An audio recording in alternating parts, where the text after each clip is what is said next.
The VBM's guide, a malleable intubating guide for difficult airway management. The following video describes how to use the S-guide with a videolaringoscope. Insert the S-guide into the ET tube until the orange tip exits at the distal end of the tube. The proximal section of the S-guide is bent at the level of the ventilating connector on the ET tube. This fixes the depth of insertion of the S-guide into the tube. The tip of the tracheal tube is shaped like a hockey stick at the level of the tracheal cuff. The objective is to reach a similar angle as that of the laryngoscope blade. The S-guide can be moved with the thumb.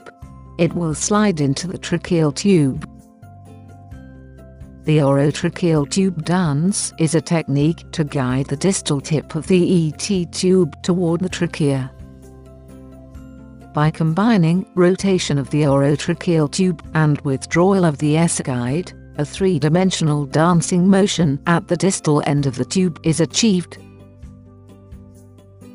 Thanks to its connector, the S-guide can be connected to an oxygen source. The videolaringoscope is introduced and the glottis can be viewed on screen. The preloaded S-guide and ET tube are inserted. The tip of the S-guide is positioned in front of the glottis, in front of the vocal cords.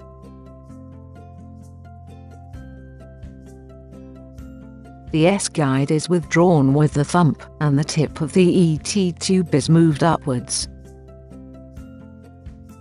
The S-guide is withdrawn with the thumb, and the ET tube advanced down the trachea. Once the tracheal tube is in place, the S-guide can be removed completely. The cuff of the ET tube can now be inflated.